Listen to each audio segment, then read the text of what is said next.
आज सगळे आपण इथे परत पूजेला हजर झालो आहोत आणि पुण्याला पूजा करायची म्हणजे आमचं परमभाग्य आहे. कारण शास्त्रातील ह्या नगरीला पुण्यपट्टणम असं नाव आहे. पुण्यपट्टणम, पुण्याच्या राशी जिथे ओतल्या गेल्या ती ही पुण्यनगरी आहे ज्याच्यात आपला वास आहे. आणि आता त्या आपण किती राशी त्यात ओतणार आहोत ते पाहिलं पाहिजे. पण थोडं गंभीरपणाने सहयोग घेतला पाहिजे. सहयोगाबद्दल अजून गंभीरता आलेली नाही, गांभीर्य यायला पाहिजे. फार मोठी गोष्ट आहे. आत्मसाक्षात्कार होणं म्हणजे अलभ्य आहे, अत्यंत अलभ्य आहे. ते आपल्याला मिळालं हे विशेष. पण आपण काहीतरी विशेष आहोत. आपली ज्योत पाजळली गेली, ते केवढं मोठं कार्य घडलेलं आहे. ही किती मोठी आपल्याला संपदा मिळालेली, ही संपत्ती केवढी मोठी मिळालेली आहे. तिकडे गांभीर्य असायला पाहिजे आणि त्याबद्दल स्वतःची इज्जत असायला पाहिजे. ते जरासं कमी पडतंय. सहजच मिळाल्यामुळे त्याची किंमत नाही पहिल्यांदा. दुसरं, माताजी म्हणजे कोण आहे ते अजून पुष्कळांच्या लक्षात नाही आलेलं. कारण आम्ही महामाया आहोत. ओळखणं सोपं काम नाही, पण फोटोवरून ओळखायचं.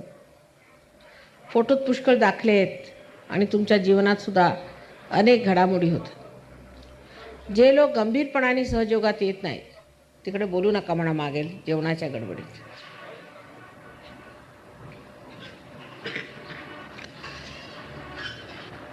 आणि त्यामुळे अत्यंत क्षुल्लक अशा गोष्टी ऐकायला मिळतात आणि आश्चर्य वाटतं की सहयोगामध्ये हे बाहेरच्या देशातले लोक, त्यांचे फक्त प्रतिनिधी इथे आलेले आहेत, फक्त प्रतिनिधी इथे आलेले आहेत आणि किती गंभीरपणाने हे सहयोगाकडे बघतात आणि आपली स्वतःची प्रगती करून घेतात.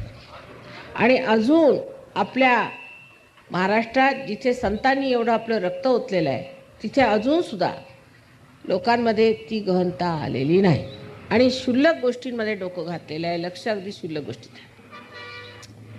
आणि हमखास ते पुण्याला घडतं हे पाहून मला फार फार फार दुःख होतं. तर आज सांगायचं म्हणजे असं की आता पुष्कळशा गोष्टी इथे आल्यावरती नजरेत आल्या माझ्या की लोकांचे व्हायब्रेशन्स ठीक नाहीत. पहिली गोष्ट ते मला एकदम स्टेशनवरच जाणवलं. तर मी माझा एकदम जीव धकला. म्हटलं झालं काय, परत काहीतरी सुरू झालं इकडे. तेव्हा 1-2 सेंटर्स आता बंद करायला पाहिजेत असा माझा विचार आहे. जर 1-2 सेंटर्स बंद केले तर कदाचित ती निगेटिव्हिटी वाढणार नाही.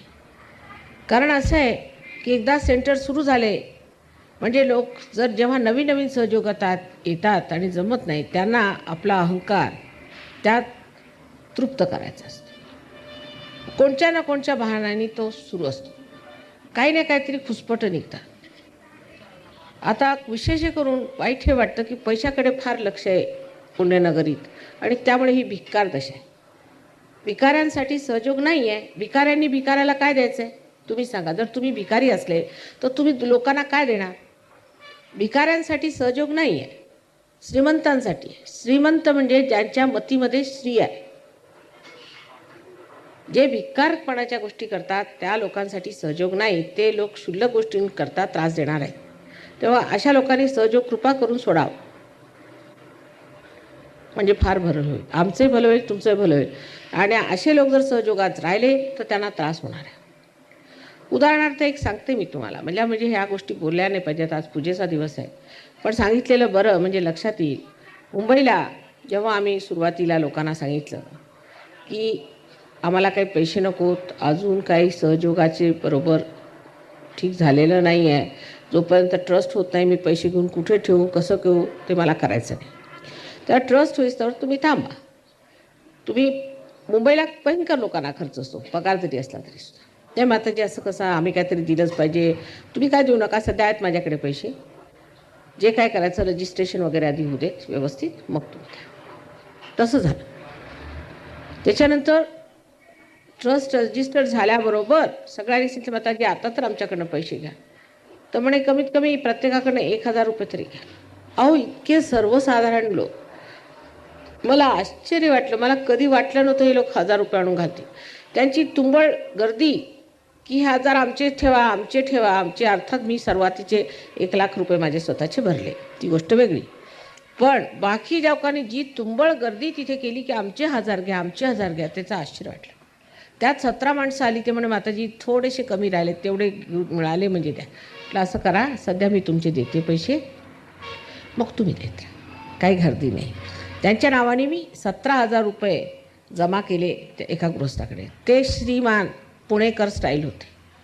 त्यांच्याजवळ रुपये जमा केले, त्यांनी घेतले रुपये ते माझ्याकडनं व्यवस्थित. ते 8-10 माणसं बसली त्यांच्यासमोर आणि जमा नाही केले ते परत. झालं काय, गहाळ झाले. अरे गहाळ कसे झाले, 17,000 रुपये गहाळ कसे झाले गहाळ. आणि मग त्याच्यावरती तोरा असा की येऊन की हे तुमचे ब्लॅकचे पैसे होते माताजी, तेव्हा ते गहाळ झाले. तर म्हटलं ब्लॅक बिकचे नव्हते, मी बँकेतनं पैसे आणते नाही, माझे बँकेतले पैसे आहेत, हे बघा. माझं ब्लॅकचा एक पैसा तुम्ही म्हटलं बोलून आणा कुणाला, मी दाखवते ना माझ्याजवळ बँकेत तेच पैसेच आहेत, सगळे बँकेतच असतात माझे, कधीही पैसे ब्लॅकमध्ये नाहीत. तेव्हा तुम्ही असं कसं म्हणता. म्हणजे हा तोरा. आणि त्या माणसाला मग कॅन्सर झाला, मेला, सगळं झालं. पण मी काही त्याच्यावरती काही शाप केला नाही किंवा काही नाही. मी त्याला काही, तो माझ्या मुलासारखा, त्याला मी कशाला दुःख देणार. पण जेव्हा तुम्ही आईच्या चित्तातनं उतरले की तुम्हाला भूत धरणार, तुम्हाला त्रास होणार आणि तुम्हाला मग ते भोगावं लागणार. पण इथले लोक भयंकर कद्रुक आहेत पुण्याचे, असं मला दिसतंय. तिथे जर त्यांना म्हटलं की 11 रुपये कमीत कमी देणे, तर सगळे निदान तरी सगळे 51 रुपये तरी देतात निदान. अहो एकदाच द्यायचं माताजी, एकदाच येतात. पण आता मी हिशोब बघितला तुमचा, तर मला आश्चर्य वाटलं की प्रत्येकाला खर्च वजा करून 7 रुपयेसुद्धा तुम्ही पूजेशी दिलेले नाहीत कुणीसुद्धा. आणि ते एका फॅमिलीला 7 रुपये पडले.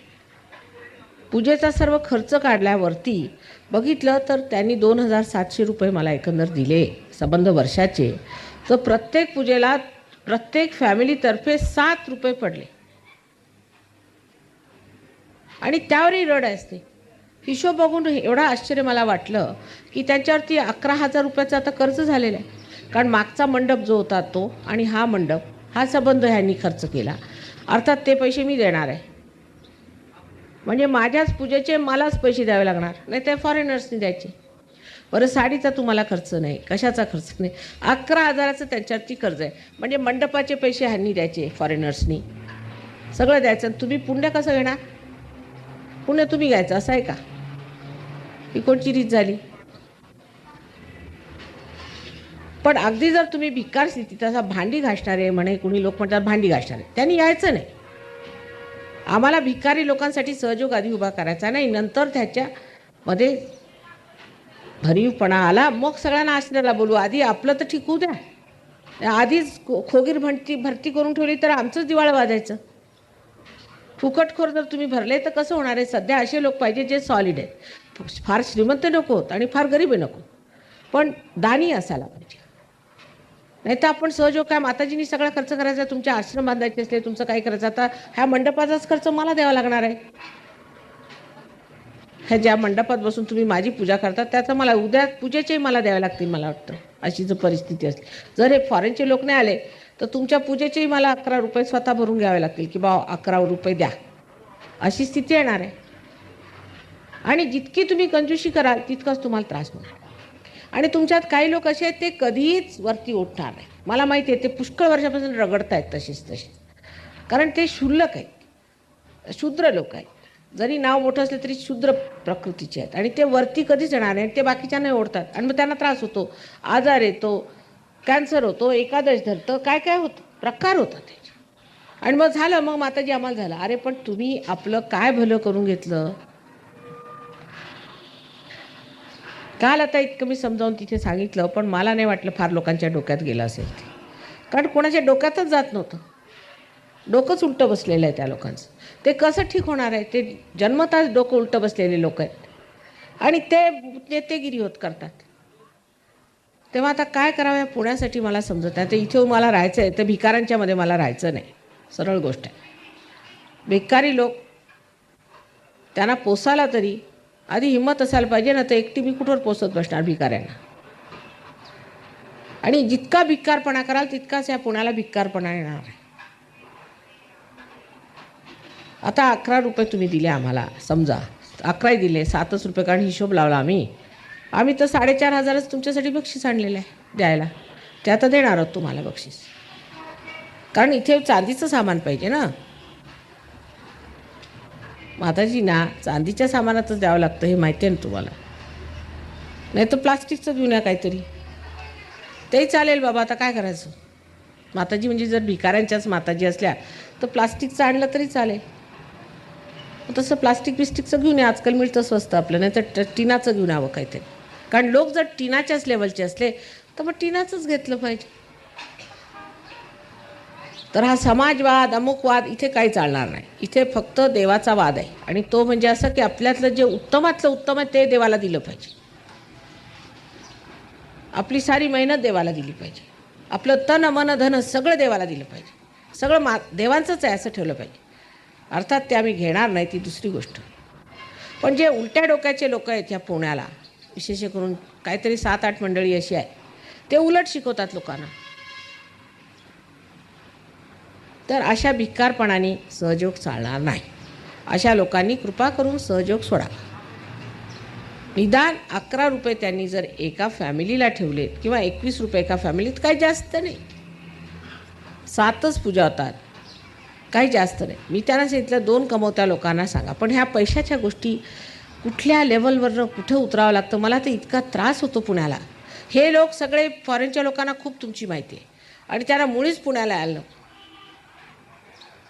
पुन्हा नको म्हणून ह्या वेळेला 1च दिवसाचा प्रोग्राम ठेवला होता त्यांनी. मीच म्हटलं अरे बाबा चला, त्याला नकोच आहे पुणे. कारण इथल्या लोकांच्या चेहऱ्यावर दिसतं त्यांना की कंजूसडे लोक आहेत, आणखीन अत्यंत शूद्र लोक आहेत. चेहऱ्यामध्ये ती हेच नाही त्यांच्यात. काही लोक चांगलेच आहेत अर्थातच, पुष्कळ लोक चांगले आहेत, पण काही लोक इतके विक्षिप्त आहेत की त्यांना बघून यायला नको. सारखं म्हणतात नको माताजी तिकडे, म्हणून देहू रोडला चला, तिकडे राहू द्या आम्ही विलेजर्समध्ये. इथले लोक नको. मुंबईला काय हरकत नाही ना, पण पुण्याला यायला नको.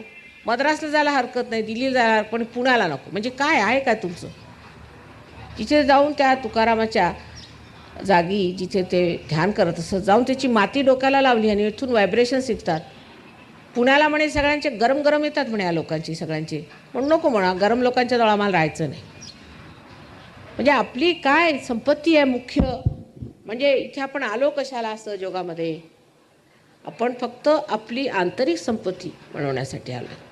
ती आंतरिक संपत्ती आपल्याला मिळवली पाहिजे. त्याच्यामध्ये हे लक्षण आहे की कुरकुरायचं, किंवा एखादं जसं आपलं युनियनचे लोक भांडतात नाही का पैशासाठी, तसं भांडायचं. असे लोक बेकार आहेत सहयोगात, त्यांनी मुळीच येऊ नये आणि त्रास देऊ नये. ज्यांचं लक्ष पैशाकडे आहे त्यांनी मुळीच सहयोगात येऊ नये. ज्यांचं लक्ष पैशाकडे नाही ते समृद्ध होणार आणि उत्तम रीतीने राहणार आहेत. तेव्हा आज या पूजेच्या आधी एवढ्यासाठी सांगितलं मी की कुरकुरणारा मनुष्य सहयोगात राहायला नाही पाहिजे. जो प्रेमाने आदराने, म्हणजे कमाल आहे तुमची, तुमचं मला घ्यायची नाही, मी तुमचं काही घेतच नाही, उलट माझे डबलचे पैसे घालून तुम्हाला ते बक्षिसाला परत करते की तेच राहू देत. मग नाव माझं असतं त्याच्यात, कारण घेतलं हे पाहिजे म्हणून घेते. थोडंसं घेतलं पाहिजे. ते कशाला? की त्यांनी तुमचं धन वाढावं म्हणून. नावाला ते कसलं काय, नुसतं नावाला घेते आणि परत त्याचं काहीतरी करून तुम्हाला देते तुमच्या सेंटरला. सगळ्या सेंटरला जर व्यवस्थित होता, अहो त्या राहुरीला तुमच्यापेक्षा जास्त पैसे होतात. आश्चर्य वाटतं मला. राहुरीला तुमच्यापेक्षा जास्त पैसे, त्या नाशकाला जिथे कितके थोडे तिथून तुमच्यापेक्षा जास्त पैसे येतात. त्या सर्व पैशांच्या दमावरती तुमच्यासाठी आम्ही चांदीची भांडी घेतो. म्हणजे सगळ्यात भिकारी पुण्याचे लोक आहेत हे सिद्ध झालं सोबतो आत्तापर्यंत. 11,000 रुपयाचं आता कर्ज आहे यांच्यावरती. ते कोण देणार? माताजीच देणार. हा आमच्या माताजी देतील सगळं. म्हणजे या फॉरेनर्सना सुद्धा हे दिसतं की नाही, यांच्यासमोर सगळे हिशोब आहे त्यांच्या पैशाचे. ते म्हणजे हे आहे काय ह्या लोकांचं? साडीसुद्धा हे घेणार, मंडपाचे हे देणार, पूजेचे हे देणार, म्हणजे तुम्ही देणार काय? आणि ही सुरुवात आहे. पैशापासून माणसाच्या परखीची सुरुवात होते. पैशातच मनुष्य कसा आहे तो दिसतो. आता सहयोगामध्ये किती तुमचे खर्च वाचतात जर शहाणपणाने राहिले. डॉक्टराला पैसे नको, अगदी वर बघितलं तरी इकडे तिकडे देवळात जाऊन पैसे फेकायचे ते नको, तीर्थाला जायचे ते नको, नसते उपास तपास करून खर्च वाढायचे ते नको, भलत्या पूजा घरात करसत ते नको, काही नको. त्यातून इतर छंद सुटलेले असतात, सिनेमा हे ते फालतूचे छंद सुटून नंतर दारू व्यसनं सुटल्यामुळे ते पैसे वाचतात अगदी अगदी वरच्या लेवलला. पण सगळ्यात मुख्य म्हणजे परमेश्वराचा आशीर्वाद आल्यावरती काय मुश्किल आहे. पण ते पात्रता घेण्यासाठी आधी पैसाच कंजूसाच्या सुटत नाही. कवडी चुंबक लोक ते कवडीला जर चुंबकासारखे चिकटले ते परमेश्वराला कधी चिकटणार आहेत. अजून 100 जन्म घेतले तरी नाही चिकटणार, हे मी तुम्हाला सांगतो. अहो त्या खेड्यात सुद्धा लोक, माताजी थोडं तरी पैसे घ्या आमच्याकडं, असं कसं, मला लक्ष्मी मिळेल, थोडे तरी घ्या, काही नाही तर 10 पैसे तरी घ्या आमच्याकडं, आम्हाला लक्ष्मी मिळेल. माताजी लक्ष्मीसाठी आम्ही देतो, आमच्या लक्ष्मीवर कृपा करा. 10 पैसे सुद्धा असले ते घेऊन येते. म्हणते बरं घेऊन टाका आता काय, म्हणजे घेत नाही मी पैसे, तुम्हाला माहिती आहे मला काय घ्यायचे आहेत का पैसे, पण आपलं त्यांच्या समाधानासाठी. तर आता पैशाच्या गोष्टी कुणी केल्या त्या माणसाला सरळ सांगायचं तुम्ही सहजगापासून परावृत्त व्हा आणि निघून जा, आणि सरळ मुकाट्याने ह्यांना पैसे आणून द्यायचे. कुणी तुम्हाला तुमच्या मागे फिरणार नाही, तुम्ही अगदी पछाडून टाकता. हे शब्द वापरलेले लोक पछाडतात. आणि मुंबईला उलट आहे, मुंबईला मागितलं तर इतके देतात, न मागताच लोकांना समजत नाही काय करायचं. आता सर्वसाधारण लोकांना इथे 1000-1200 पगार आहे, सर्वसाधारण लोकांना, ज्यांना एवढाही पगार नाही, नुसती जी भांडी घासतात किंवा रस्त्यावरती बसून भीक मागतात त्यांच्याकडनं आम्हाला घ्यायचं नाही, त्यांच्यासाठी सहयोग नाही. तो उद्या म्हणाला आम्ही रस्त्यावरती एक वाटी घेऊन उभे राहतो काची ॲल्युमिनियमची, त्याच्यात आम्हाला जेवढं मिळतं त्यातलं घ्या तुम्ही, असे आम्हाला नको. त्यातले जे लोक असतील त्यांनी क्षमा करा आणि कृपा करून जाऊन तिथे उभं राहावं आणि भीक मागावी. सहयोगामध्ये एक प्रतिष्ठित लोक पाहिजेत आणि कारस्थानी पण फार आहेत. हे कारस्थान कर, ते कारस्थान कर, ते अभयच्या जागेचा एवढा गोंधळ केला, हे केलं, ही कारस्थानीपणा करायचा नाही. मग हे कारस्थानं केल्यावरती मग आजार आला, तब्येती खराब झाल्या, म्हणजे मग माताजींनी खराब केलं आमचं असं बोलायचं. स्वतः आपलं काय बिघडलं ते बघायचं नाही, आम्ही काय वाईट वागतो ते बघायचं नाही, स्वतःकडे लक्षच नाही. म्हणजे आत्म्याचा प्रकाश तरी आला की नाही हे बघा ना तुमच्यामध्ये. आत्म्याचा प्रकाश आल्याबरोबरच ही माणसं कशी एका दिवसात झाडून वरती उभी राहतात. आणि तुम्ही कसे हो लोकात, तंबाखू खातो तो खातोच आहे, दारू पितो तो पितोच आहे, आणखीन इतकंच नव्हे तर जो कारस्थानी तो कारस्थाना करतच आहे.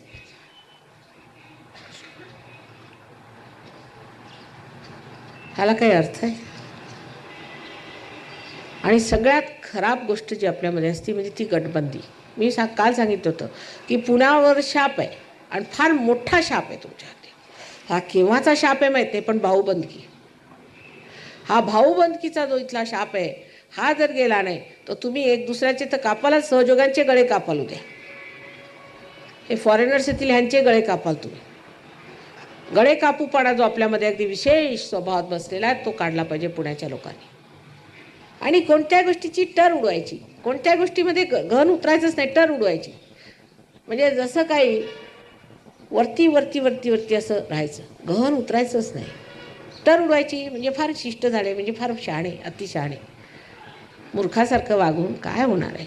कशाला नाही थोडंसं समजून चालत, थोडं तरी गहन व्हायला पाहिजे. इतका इथे वाढतोय सहयोग पण मला घाबरायला होतं आहे, कारण क्वालिटी काहीच येणार नाही. अशी भलतीच क्वांटिटी वाढून काय फायद्याचं नाही. क्वालिटी पाहिजे. तर फालतूचे लोक असतील त्यांना काढून टाका, जे सहयोगी नाहीत त्यांनी यायचं नाही. दुसरं असं की सहयोगी केल्याशिवाय त्यांना तुम्ही पूजेला बसवायचं नाही.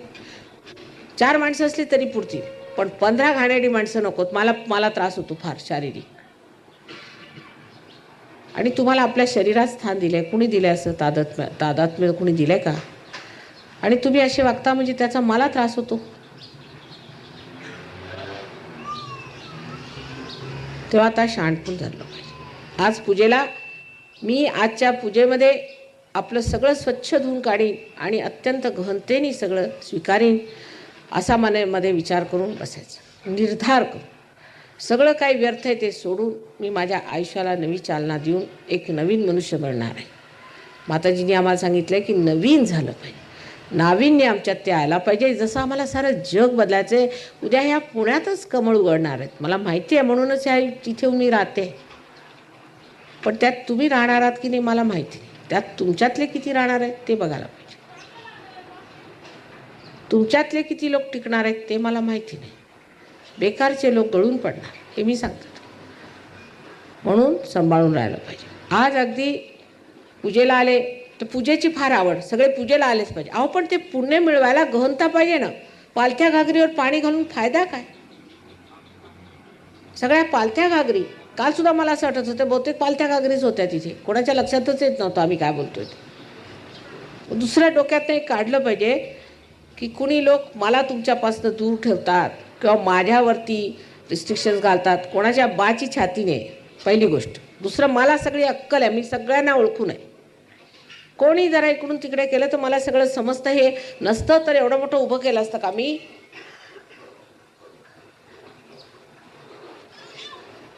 जी मंडळी कशी आहेत, ते कसे लोक आहेत ते सगळं मला माहिती आहे. मीच म्हणते म्हणून असं करतात. म्हणूनच मी म्हणते की कुणाला बोलू नका, मला भेटायचं नाही कुणाला. मीच म्हणते, ते काय म्हणणार आहे? मला कंट्रोल करणारा मी तरी आजपर्यंत कुणी पाहिलेला नाही, किंवा मला सांगणारा की तुम्ही असं करा तसं करा. तोंडापुरती हो म्हणेन मी, पण करायचं तेच करणार. आणि मला समजतं की नाही, तुमच्यापेक्षा जास्त समजतं की नाही. आताच लिहिलं की वेद विशारदे, सगळ्या वेदाची जी विशारद आहे तिला हे समजणार नाही का? त्याला शिकवायला कोणी यावं म्हणा. माताजी आहेत ना, माताजी त्यांच्या कह्यात आहेत असं का? पण अशा माताजींना तुम्ही तरी कशाला मानता? बेकार माताजींना. सगळ्यांनी माझ्या डोक्यावर जर येऊन उभं राहिले तर माझं काय होणार आहे? काही शिस्त असायला पाहिजे की नाही? अहो, इतकी शहाणी मंडळीसुद्धा इथे आहेत की ते माझ्याकडे प्रेझेंट घ्यायला आले नाही. म्हटलं तुम्ही आला का नाही? नाही माताजी, आम्ही म्हटलं की असं आहे, अजून आमचं सहयोगात एवढी प्रगती झाली. पुण्यातलंच सांगते. आम्ही म्हटलं असं कसं, अजून आम्ही एवढे मोठे सहयोगी नाही. तर जे पुढे आले ते सगळे बेकारच होते. कोण मोठे आले ते? काही होते म्हणा चांगले, तर आम्ही कोण सहयोगी आहोत? असेही लोक या पुण्यात आहेत. आम्ही कोण मोठे, आम्ही कशाला घ्यायचं आहे? प्रत्येक वेळा फॉरेनच्या लोकांनी तुमचं पैसे द्यावेत आणि पुण्य मात्र त्यांना मिळणार आहे. बाकी तुम्हाला मिळतील, बाकी जे काय असेल ते. रेडिओ बिडिओ घेऊन बसा घरी. पुण्य घ्यायचं आहे की रेडिओ घ्यायचा आहे? पहिली गोष्ट. फॉरेनच्या लोकांनी हे द्यायचं ते द्यायचं, फॉरेनचे पैसे माताजी ते, असं बोलायचं नाही. हे भिक्कारपणाचं लक्षण आहे. आणि सहयोगाने तसं मुळीच बोलायचं नाही, शोभत नाही. तुम्ही सहयोगित आहो, योगी राज तुम्ही. कुठे नेऊन बसवलं मी तुम्हाला ते तरी ठेवा. सिंहासनावर बसल्यावरती तुम्ही भिकाऱ्यासारखे वागता म्हणजे काय म्हणावं तुम्हाला? म्हणजे मला रडायला येतं. काल मी रडतच बसली होती. पुण्याला आला की नेहमी मला रडायला येतं. आता पुढच्या वेळा मला प्रसन्न ठेवलं पाहिजे. आता सांगितलं ना, 11,000 रुपयाचं त्यांच्यावरती कर्ज आहे. कोण देणार? ह्या मंडपाचं, एवढं मोठं मंडप मात्र शाननी घातला आईला दाखवायला, आणि त्याच्यात बघते तर सगळे पैसे आमचेच लागणार आहेत. म्हणजे मीच माझा मंडप करावा, मीच माझं सगळं पूजन बिजन करून तुम्ही पुण्य तुम्हाला कसं मिळणार आहे? असलाच प्रकार दिसतोय थोडा बहुत. लागलं तर 4 माणसांनी पूजा करा, पण व्यवस्थित हृदयाने करा. ज्यांना हृदय नाही त्यांनी करायची नाही. ज्यांचं लक्ष पैशात त्यांनी ते कशाला बाजारात जावं? तुम्हाला माहिती आहे माताजी पैसे घेत नाहीत. अगदी एक कवडी मला नको तुमची, उलट स्वतःचे पैसे घालून सगळं करते. पण तुम्ही अगदीच पैसे घालणार आणि फुकटखोरी कराल ते मात्र तुम्ही चालू देणार नाही. हे पुष्कळदा पुण्याला झालं आहे, आता परत होऊ देणार नाही. परत तसं करायचं नाही आणि असे कंजूसडेपणा करायचा नाही. आणि सगळ्यात शेवटली गोष्ट अशी की तंबाखू खाणारा मनुष्य सहजगात येऊ शकत नाही. आणि तोंडाला त्या बायका ते काळं भासत असतात त्यांनी यायचं नाही. ज्या बायका असं करतात आणि पुरुष त्यांनी यायचं नाही सहजोगात, त्यांना मज्जा हवं आहे, मुळीच यायचं नाही. तेच लोक असे धंदे करतात. ज्यांच्या तोंडात तंबाखू असेल त्यांनी आत्तासुद्धा उठून सरळ चालतं, नाही तर मी त्रास देणार. आणि तोंडाला त्या लावायच्या नाही मिश्या. दारू तर प्यायचीच नाही, पण हे सुद्धा ते तोंडाला लावत बसायचं सकाळी मूर्खासारखं. ते काय काढलं आहे गाण? आमच्याकडे मोलकर्णी लावतात. म्हणजे काय मोलकर्णी आल्यात काय आता सगळी ती प्रोग्रामला? अशी दुर्दशा करायची नाही माझी. मला सुद्धा काहीतरी पत असायला पाहिजे. जगात लोकांना वाटलं पाहिजे. आणि लोक म्हणतात आहे की माताजी रांजले गांजले आणखी भिकारी अशाच लोकांच्या माताजी आहेत. पुण्यात असंच म्हणतात माझ्याबद्दल लोक. त्यात तुमच्यातसुद्धा काहीतरी दिसलं पाहिजे. आज पूजेच्या दिवशी निश्चय निर्धार करू, गंभीरता आतमध्ये आणा की आम्ही आजपर्यंत काय झालं ते चुकलं आमचं. आई ह्याच्या पुढे आम्ही मात्र नेटाने प्रत्येकाने स्वतःसाठी मिळायचं आणि ग्रुप बनवायचाच नाही. कोणी कुणाच्या विरुद्ध बोलायला सुरुवात केली की त्या माणसाला छाटूनच टाका म्हणजे बरोबर होईल. ग्रुप बनवायचा नाही. ज्यांनी ग्रुप बनवायला सुरुवात केली मी बघा तिथे मग धाड आणणार आणि ते मला फार सोपं काम आहे. कोणी ग्रुप बनवायचा नाही, कोणत्याही सेंटरवर ग्रुप बनवायचा नाही. आणि ते कुलकर्णींना मी लीडर केलेलं आहे. त्यांना कुणी चॅलेंज करायचं नाही आणि कुणी त्यांच्याशी वाद घालायचा नाही हे मी सांगून ठेवते तुम्हाला निक्षून. कुणी जरी वाद घातला तर मग माझं त्यांचं पाहून घेईन मी. बिलकुल एक अक्षराने क्वेश्चन करायचं नाही. जर त्या माणसाचं चुकलं तर मी त्याला ठीक करते आणि काढूनही टाकते, पण तुम्ही मध्ये बोलायचं नाही. मी प्रत्येकाशी संबंध ठेवू शकत नाही हे लक्षात आणलं पाहिजे. सुसंबद्धता तशीच या शरीरात जशी सुसंबद्धता आहे त्याला कारण आहे की एकाचं कनेक्शन दुसऱ्याशी, मग एकाच्या हातात एवढं एकाच्या हातात एवढं असे सगळे वेगळे वेगळ्या संस्था आहेत.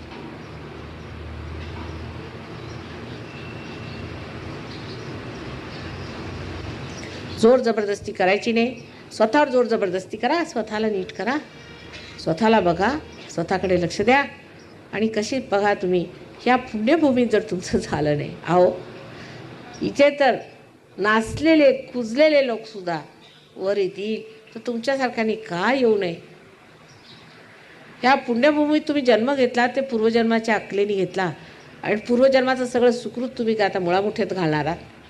अहो ते सगळं सुकृत काय तुम्हाला दिलं त्याच्यामुळे इथे जन्माला घातलं, एवढ्या मोठ्या जागी आलात तुम्ही, आज सहयोगात आला आणि आता हे काय काढलंय. सगळ्या गोष्टी सहयोगाच्या करायच्या, मोठ्या मोठ्या गोष्टी करायच्या, क्षुद्र गोष्टी करायच्या नाही. जो मनुष्य क्षुद्र गोष्टी करेल त्याला म्हणायचं तुम्ही सहयोग सोडा.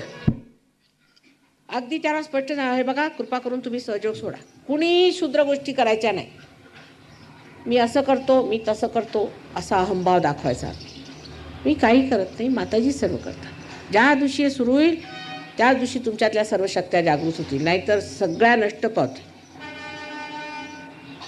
आणि माझ्यापासनं दूर हटून त्रासच होणार आहे. तेव्हा माझ्यापासनं हटू नका, दूर जाऊ नका, त्या पदराखालीच राहा.